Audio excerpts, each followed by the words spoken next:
sorry for the interruption. Where were we? You just asked me about putting headers into each one and why I categorize it like this. So you know what? Let me actually, I'm just going to video, like, the actual categories, just point to them as I'm going over and just tell me. Love Hashem is its own category. Married Jewish person I put it as its own category. These I put as Ben Adam L'Chavero in a broad sense, as in something that doesn't happen on a regular basis. These I put in Ben Adam L'Chavero as something that comes up more often, just so you can see everything there. Just like that. Good. This I put into a food category. Okay. These I put into like a Shabbos and holiday category. Okay. This I put into like a daily thing category, I guess. Okay. These I put in the Ten Commandments category. Sort of came together, except I put Shabbos there. Nazir I separated as its own. Not Speak Lashon Hara as its own. And these I put as field work categories. Okay. I mean, let me just make a suggestion. I mean, say not to speak Lashon Hara. I mean, do you think maybe you could go in another category? Do you think you can go like in a Ben Adam L'Chavero category or something like that? Why would you have separated it like that over there by itself? Because I think that Lashon Hara sort of falls into two categories, and as opposed to like Shabbos, which I would be comfortable putting in either one, either in the Chagim and Shabbos category, or the Ten Commandments. Speaking of Lashon Hara, if I said it was Ben Adam L'Chavero, I would still go back and say, but it's also Ben Adam L'Makom. And it's not mutually exclusive to one or the other. It's very much interconnected as both. Okay. Whereas, yeah. Let's say to love Hashem.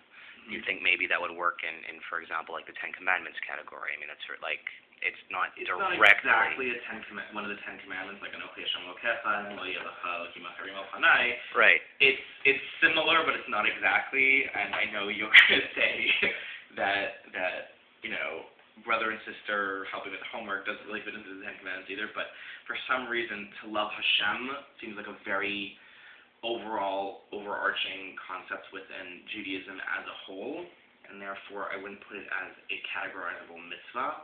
I don't see it as like an individual mitzvah. I see that as something that's very overarching that really should be separate. Okay, that's fine.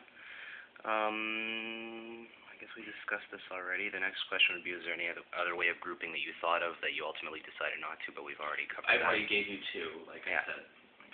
Okay. Sure. The other one I just did, I was giving you like alternate examples of grouping and, just picking your brain as to why you did it one way and not another, so that's fine. Okay. What would you say if I gave you an example of two different mitzvot and asked you to tell me what the difference is? Okay, I'm going to give you the example of two different mitzvot and you tell me why you think they're different. So the mitzvah, say, blowing shofar, and the mitzvah of, say, not speaking Lashon Hara. How would you differentiate those two?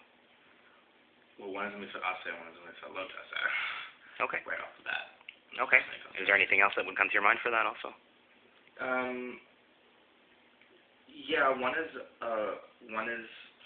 an action. Blowing the shofar is doing an action, whereas not saying Lashon Hara is not only an action of withholding yourself from doing something, but it seems like it's a concept as well, much more. Like the blowing the shofar might have deep underlying meanings, but the actual essence of the mitzvah is to blow the shofar at the end of the day. It's blowing the shofar, whereas Lashon Hara, it's very clearly, based on the main level, it seems like it's got there's a lot more to it. Okay.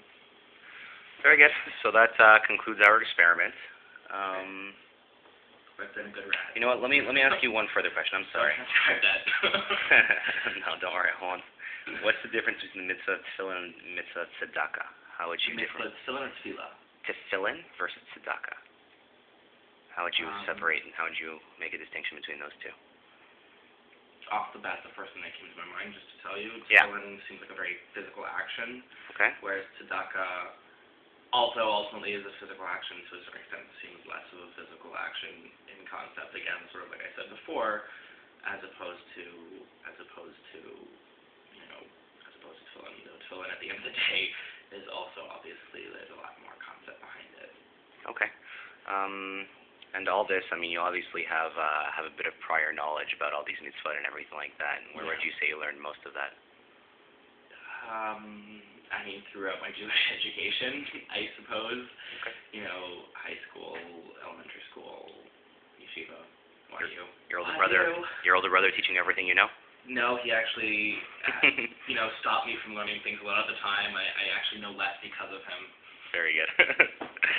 Okay, thanks, Aaron. I'll shutting this off.